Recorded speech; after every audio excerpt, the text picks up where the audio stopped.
Hey beautiful teachers, I'm Nicola Canton from Vibrant Music Teaching. Welcome to the show that's about you. This podcast gives you a sneak peek into the lives and businesses of private music studio teachers so that you can share in their successes, learn from their mistakes, and feel part of a global community that's dedicated to sharing music with others.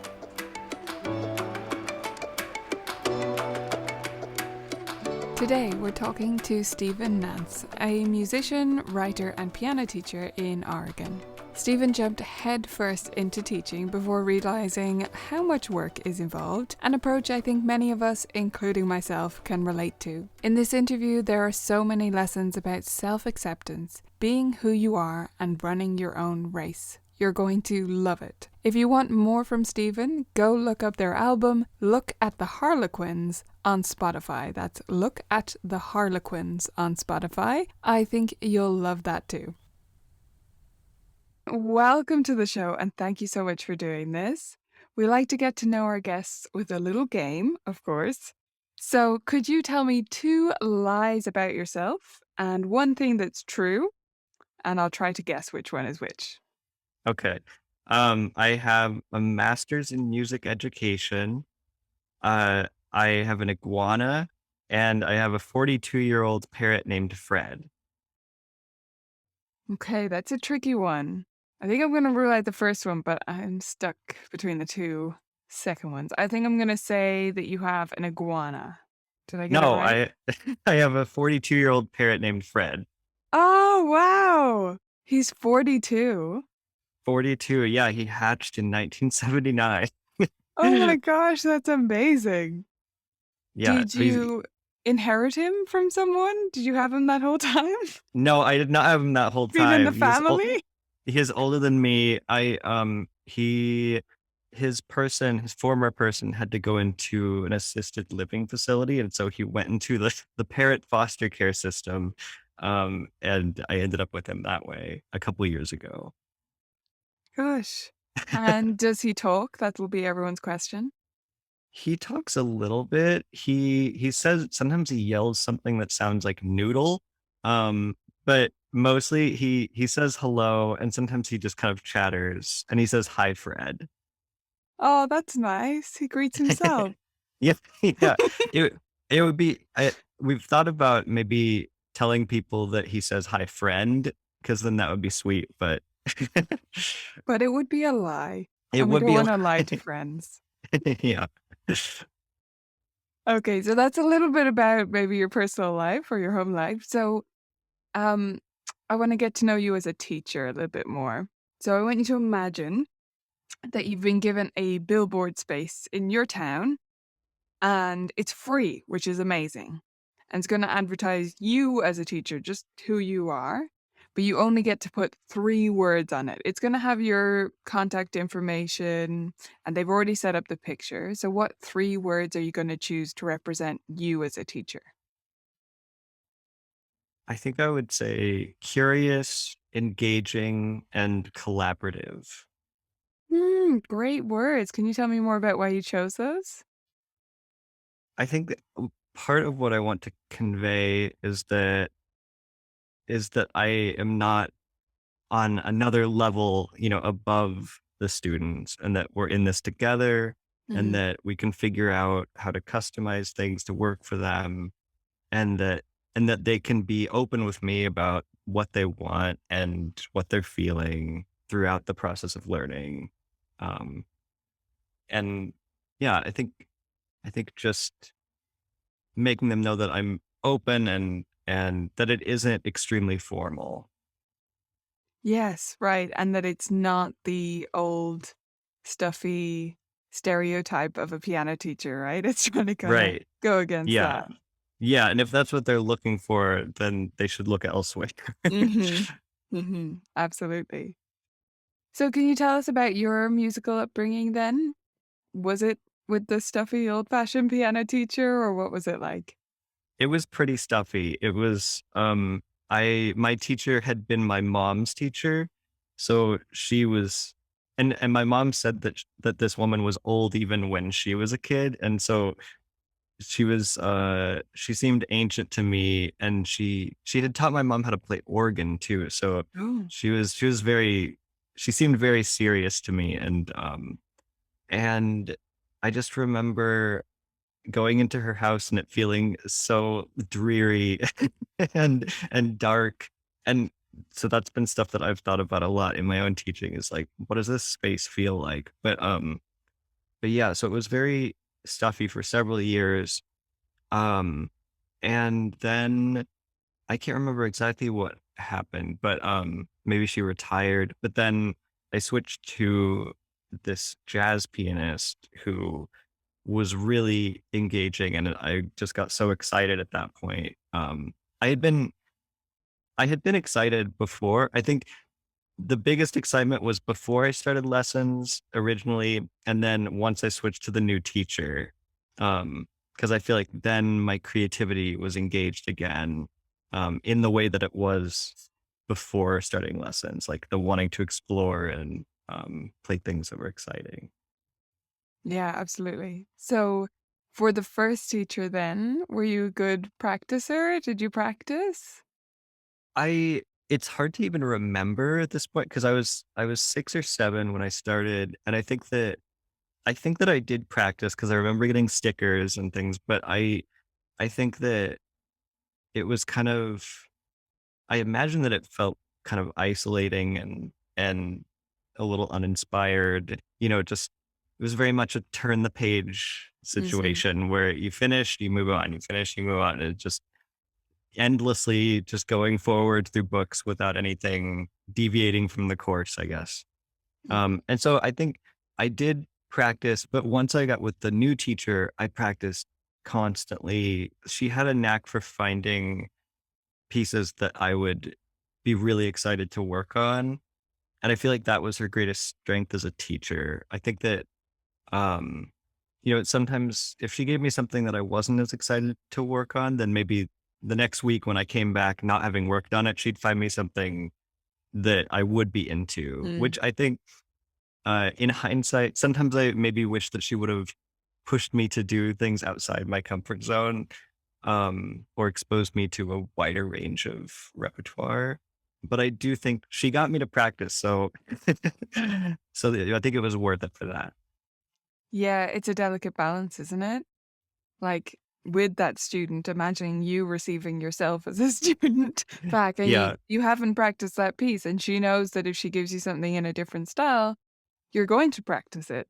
But how much do we push against it and try and expand the genre?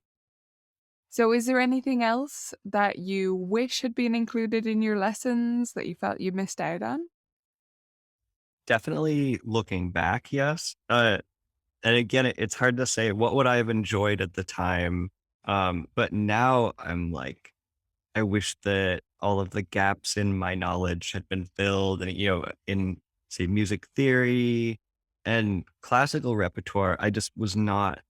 I wasn't exposed to it in the way that I could have been, and I think that I just didn't know that there was so much great repertoire out there. And so as an adult, I've gotten really into playing classical music, um, but yeah, I just had no idea how much fun it could be. And I think that, um, I wish that had been a part of, uh, my lessons. And and of course, games and off the bench activities, that would have been nice. I mean, things have changed so much, at least for a lot of piano For lessons so in for some of us, yeah. yeah, yeah, for some of us. For the ones that I'm paying attention to, I guess. Yeah. Yeah, absolutely. So then from student to teacher, how did you get into teaching yourself? So I am a singer-songwriter and writer, and piano teaching seemed like a good way to, I guess, do something that I already had experience in. Well, I had music experience. I didn't have teaching experience, but I thought, oh, I could probably teach lessons, and it would allow me to have a flexible schedule that would allow for touring and for working on new creative projects. And of course, the reality it ended up being that teaching is a ton of work and and is such a learning curve, and it's a huge time investment to get started and to keep learning, and it's really changed my life in ways that I didn't expect, I would say, in terms of the commitment. And of course, some of that has to do with the pandemic. It's like when that started, I was no longer a touring musician. And so I started teaching more. And then now I haven't gotten back into touring, but now I have so many students that I'm like, I don't even know how this will fit in the same way. It's going to look different. Um, Yeah. but it's also, but I'm also making more money than I was as a touring musician. So there's that too. Right. And do you want to get back out touring? Like, do I you feel a lack? do. Yeah, I mean, I love performing, and I think I think that I might do it a little more selectively now. I feel less of the urge to throw myself all over the place trying to, like quote unquote make it. But um and yeah, I think with the income from piano teaching, it feels like, oh, maybe I can just do music the way that I want to do it and not worry about reaching some sort of like, I don't know, perceived standard of like having made it. Yeah, not chase some idea of what it was supposed to look like, but actually just Right. craft something that feels like a good balance to you or feels like the right career mix. Yeah. Yeah, exactly. Yeah. Yeah. So I might do it more selectively going forward. Of course, right now I'm like, I don't even know when that will start. So Yeah, you don't know when you'll get to yeah, select from different options. right. Yeah. Yes. Yeah. Oh, can you tell me about a student that changed something about how you teach or the way you run your business? Mm. I can think of several examples that have changed the way I teach. I'm trying to think of of the ones that I can be vague enough about that that they'll be appropriate for public uh like discussion. Um there was one student who I was teaching for quite a while. I'm still teaching her, and I think we started when she was 5. And the switch to Zoom was pretty hard. She was 6 at that time, 6 or 7, and um, just it often felt like nothing was getting done during lessons, and I didn't have parents there, um, because we hadn't had parents there in person. It was just me and her, and so it I didn't realize how much a parent needed to be there for her. And I know that that isn't always the case. You don't, for some students it works really well to have a parent there. For others, it's the total opposite. Um, but after months of trying to make it work, I finally got the parents to be there. I don't know why I didn't just ask to begin with. I think it didn't occur to me completely, but now it helped me to realize that sometimes that can make all the difference. Um, Especially maybe with online lessons, just because when they're in their home, there's so much that they can get distracted by, because you have no control over their environment. And, if there are cats and dogs running through and little siblings and everything, it just sometimes you need someone there to get them to pay attention to what you're trying to get them to pay attention to and to point to things. I Right. mean, that alone, makes such a huge difference. Yeah, just the navigation of the world, the Yeah. space around them is huge. Yes. Yeah. I I mean, think if you are trying to get them to look at something and they're looking at a page of music, it's like they can end up looking at the total like wrong part of it. And it's just, you can save so much time with a parent there to be like, that one. yeah. The pandemic and online lessons is the whole reason I created a game called Rainbow Race. I'm not sure if you're familiar with that one, but it Yes. was Yeah. all about bars and lines or measures and lines, just because kids need to be able to at home go to a specific bar without me pointing at it, you know? Yes. Yeah. And that was Yeah. the lack I found. But I think, I mean, I understand your hesitation in the beginning. Maybe it wasn't for this reason, but I think for a lot of us, we wanted to prove that online lessons were going to work. And so we didn't want to ask for anything special from parents. Like some teachers were dealing with phones just being placed like on the music stand, looking at the student's nose, and not saying anything because we're like, no, no, no, it's fine. It's all going to work. Like, when parents, most of them were perfectly happy to give a little bit of help. Yes. Yeah, absolutely. I'm sure that was a big part of it. And feeling like I should be able to like control my own lessons, Mm. but some of that usually does have to come from a parent, I feel like. Um, yeah, you can't be, you know, the only disciplinarian. And sometimes they just won't listen to you. There's only so Yes. much you can do.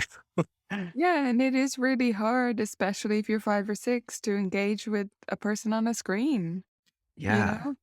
Yeah. It's tough. Like, we have students here that have, well, one pair just met their teacher in person after having lessons online for a year and a half. Like, they had never Wow. been in the same room, and they're 5 and 6, So to them, he's just this face in a box. Like, it must be so strange. Yeah. Wow. That's really cool though. Finally getting to play duets and everything. Yeah, finally getting to play together, and I mean, it was for a little performance here, so it was a great moment to actually get to clap in person in real time, Yeah. Yeah. Yeah. all that stuff. Stephen, what do you think is the biggest mistake you've made in your teaching so far? It could be something tiny and minuscule, or it could be something more broad. Hmm. I think that so when I first started teaching, I was first teaching adults, and I sort of thought, well, whatever they want to play is what we should do. And to some extent, that's not untrue. You do want, especially with adult students, you want to follow their interests. Otherwise, they'll probably want to find someone else pretty quickly. But I think that having a book helped so much. Just in terms of them being able to see their progress. Um, and I think that I mean, I know that you have like no book sort of starters, ways of starting up lessons for the first several weeks and that kind of thing. But even that, there's still a method to Right. it. And I think that I just was like, well, whatever they want to play, we'll figure it out. And like, I just was completely naive about that. And that was several years ago now. And I found, I guess through you, I found Piano Safari and Piano Safari for the older student. And that just was everything that I needed for these students. And I don't think that I would go back to just trying to wing it ever again. If nothing else, I at least now know the way that the learning tends to progress. So I would, in terms of technique and in terms of what is playable immediately. Um, so yeah, definitely. I think when you're starting teaching, starting without a book is probably not the way to go because you need that structure. You do, and you need to find the things even in the book that you disagree with, you know? Mhm. You Yeah. need to use it in order to go, this isn't right for me and my students or for this particular student or whatever. That's such a good point, though, because adult students, you need to take their goals on board, but they, even more than kids, they have to see their progress and they won't, right? Because they don't recognize anything they're doing well, or at least most students I've had, No, they that's so just think true. they're Yeah. useless and terrible and, "Oh my god, kids learn this so much faster," which they don't, but kids just take it from week to week and basically go, "Oh, yeah, I'm doing grand," Most of the time, they think they're Yeah. fine, and adults are constantly questioning it, so you're right, you do need something that they can measure their progress against, so books are useful. Yes. Yeah. Yeah. If you could turn back time then and talk to yourself on your first day of teaching ever, what would you say? What advice would you give yourself? Wow, first day of teaching ever. I mean, I can remember that day and how nervous I was and how I felt like a total imposter and how I, literally had kind of, fibbed some about my experience, to try uh, to get students. And I think, yeah, I think I would tell myself that just doing it is what you have to do. You'll learn along the way, and that's the only way to start, is to begin and uh go slower than you think is possible. um Right. like you break things down into smaller pieces than you think is possible. Um and review. Like you can do so much more reviewing of things than you ever would imagine because people like to feel successful at what they're doing. You don't have to, it's not a race. Mm. And it's not a race to prove to them that you're a good teacher. Like I think that that's probably one of the biggest things is that I was so worried about seeming like an expert that I probably didn't seem like an expert because I was so nervous about whether or not I seemed like an expert. And it's like once you've been doing it for a while, then it's like there's less to prove, I guess. Um, but that just takes time. So I guess I would tell myself to be patient with myself because I am also learning. Yeah. Yeah, for sure. And you're right about being so self-conscious, self-aware, and just overly trying to do things the right way to the point where you look like an amateur because you're just Yeah. faffing around the place, right? Yeah. And trying to look like you're doing, like you know what you're doing. I mean, the example I often give is I always preferred a classroom teacher who would say, "Oh, I don't know actually. I'll look that up for you." That's a real expert who knows what they don't know and is happy to admit it. So yes, just be patient. That's great advice. And take it one day at a time and learn as you go. I mean, we all have to start somewhere. Yeah. Yeah. So is there anything you think people outside our industry bubble misunderstand about what we do? I think that much as I believed that my teachers weren't doing anything between lessons, or I think that there's probably a conception that we just kind of show up and just sit there and listen to music and then say goodbye and then just go on with their lives.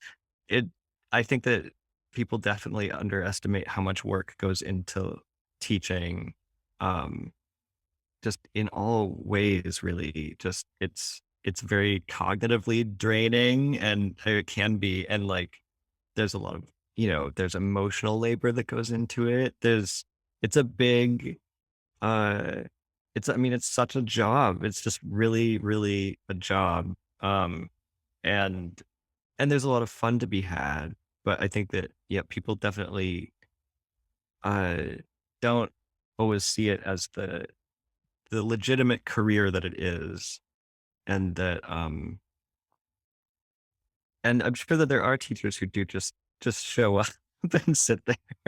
Oh, there And are, but I don't think yeah, that's even why people think that. I think they just can only picture the lesson time, so they yeah, couldn't imagine what's happening outside the lesson time or what's going on in your head the whole time in the lesson, even when you are sitting there listening to a long piece of music from time to yeah, time. Yeah. yeah. Well, and there are things, yeah, sometimes I think about this when sometimes when a parent will point something out and be like, "Oh, shouldn't they fix this thing or something?"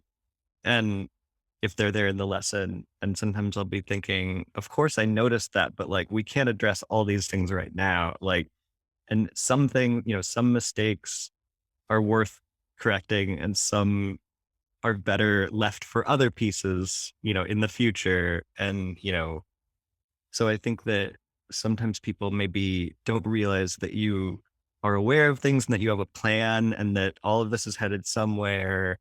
Um, yeah, I think that that is probably another misconception is that Yeah. you're just kind of seeing what happens, watching it unfold just aimlessly. Yeah, yeah. When actually we're making all these careful choices about whether we mention that particular dynamic this time or whether we Right. bring something else up because it's more of a priority. Yeah. Okay, final question for you. I want you to imagine a teacher out there who is somehow listening to this podcast, but otherwise they don't really participate in the whole global teacher community as we feel it.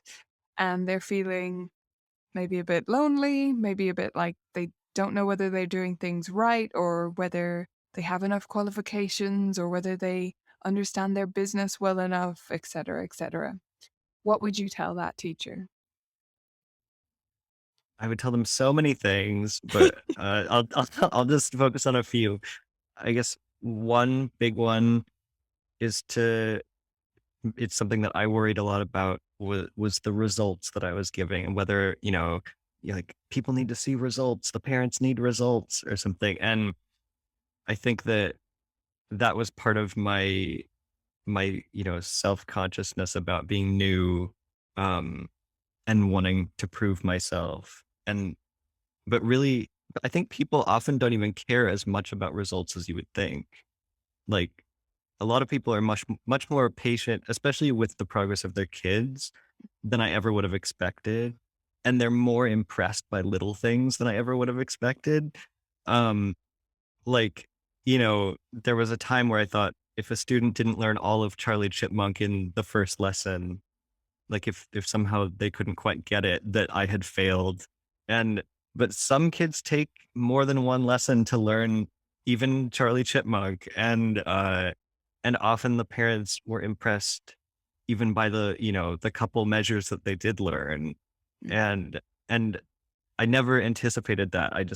I thought like if they haven't learned a whole song in their first lesson, then I have like failed as a teacher. Um, but, and another thing I think is it's something I remind myself a lot is go slow to go fast. Um, and just in general, I mean, when you think about when you're doing chores or something, if you really speed up and like try to push it to the limit of what you can do, then that's when all the mistakes start happening and you break a glass or something. And then you end up going so much more slowly than you ever would have. And so yeah, I think we can really it's okay to slow down. We don't have to be turning pages every 5 seconds and like mastering new skills every week. Like it is all leading somewhere.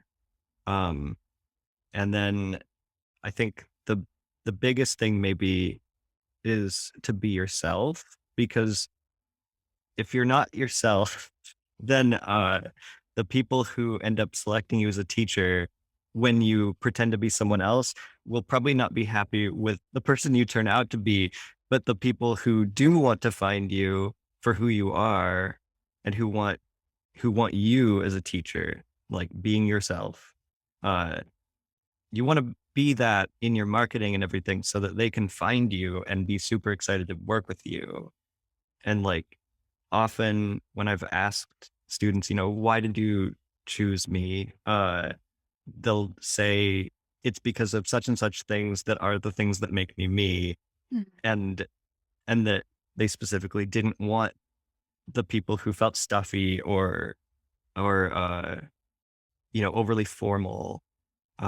So yeah, I think that you don't need to like posture and um, put on some sort of like piano teacher affect in order to attract students. I know like when you're starting out, you can feel a lot of pressure to get more students quick, but I think it's more rewarding in the long run, including financially through like referrals and things to be completely yourself uh, Yeah. in in your interviews and everything with new students. Yes. And in all the messages you put out there and all your lessons. I mean, that's great advice. People often think, oh, well, I'm not bubbly, so I need to, make myself more that way, or I'm not quiet and reserved enough, or, everyone wants to be the opposite of what they are sometimes. But you just need to, like you say, be yourself and let that show, and the right students will find you if you put yourself out there. That's wonderful advice to finish on. Thank you so much for doing this with me, Stephen. It's been a pleasure. Thank you so much for having me. Thanks for listening. Do you love this show? Then please share your favorite episode with a teacher friend who you think might enjoy it and benefit from it. If you resonated with today's story, then the Vibrant Music Teaching membership is probably a good fit for you too. Find out more at vibrantmusicteaching.com.